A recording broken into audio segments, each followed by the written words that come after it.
Là, vous allez voir comment, dans une ville américaine, qui est l'une des plus pauvres, qui est la plus pauvre des États-Unis, et je sais que ça peut être très très pauvre aux États-Unis,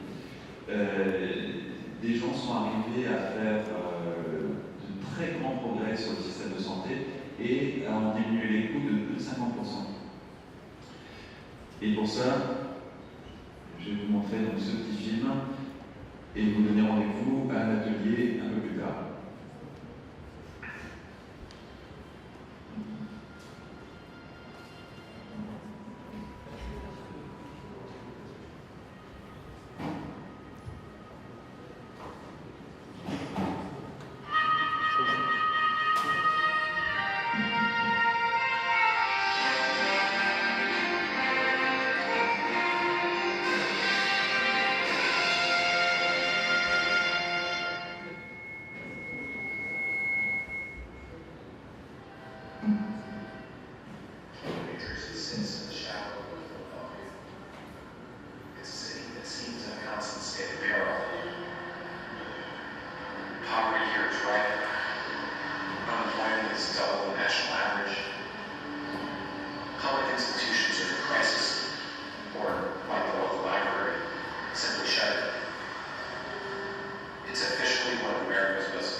So here you pulled out the two most expensive city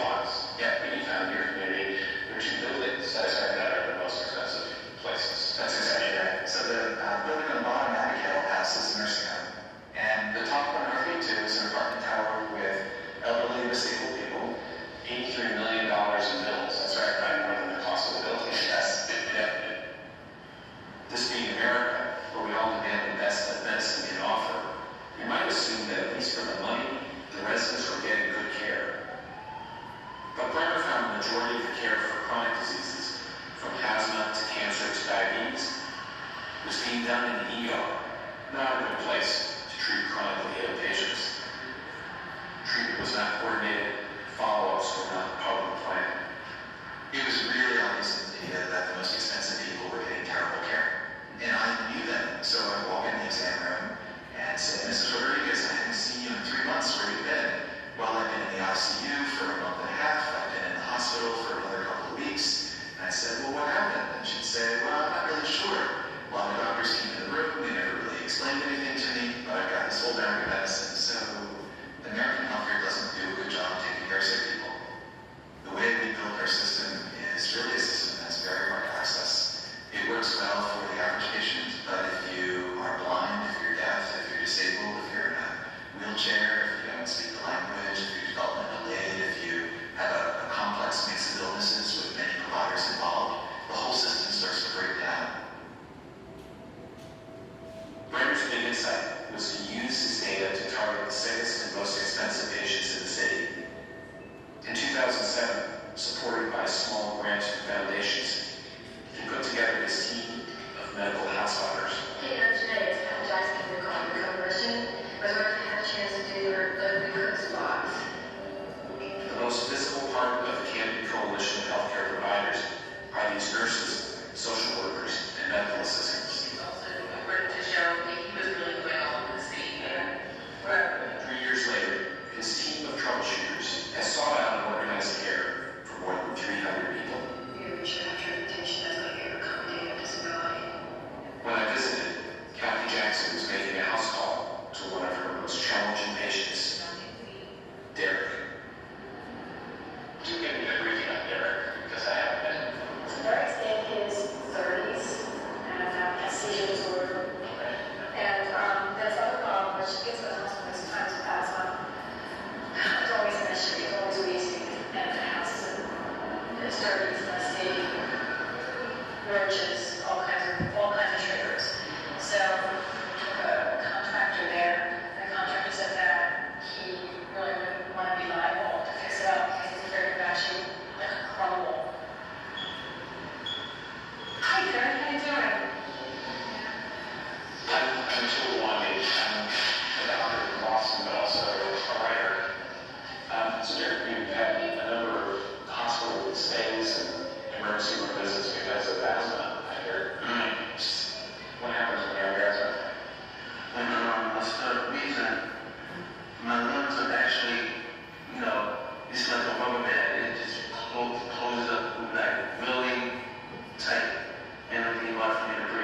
suddenly their most expensive and lucrative patients started costing half of what they do now.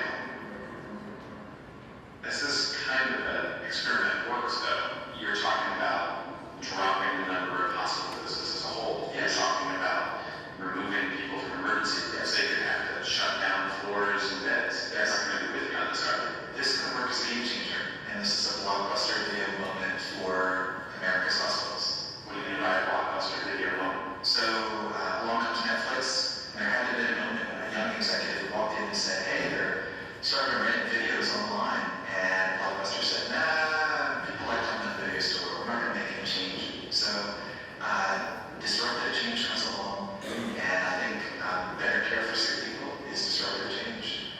We have inflated a capacity bubble in our country to do expensive, high-tech, hospital-based care. So what's your ultimate goal here?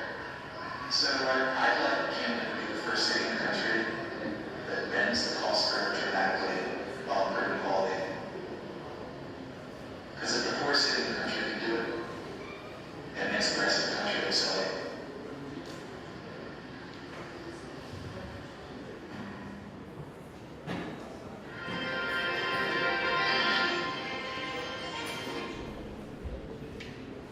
Voilà, là vous avez l'exemple d'une petite ville américaine qui, à partir d'open data, a complètement repensé son système de santé, l'a intégralement réinventé, l'a fait chuter en termes de coût 50%, a considérablement amélioré la santé des habitants de Carden. On est au stade où maintenant tous les services municipaux utilisent ces approches d'open data pour repenser complètement tous les services municipaux.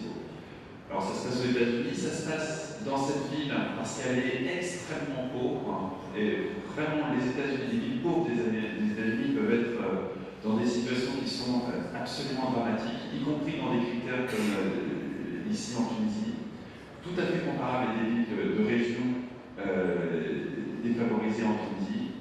Et plutôt que d'essayer d'appliquer les solutions traditionnelles, c'est-à-dire un hôpital, un service d'urgence pour soigner les gens, ils ont complètement repensé ça et ils ont réussi à faire ça avec l'open data, en prenant une approche open data, en prenant un problème précis, en trouvant une solution extrêmement efficace et ensuite en l'appliquant à tous les services municipaux.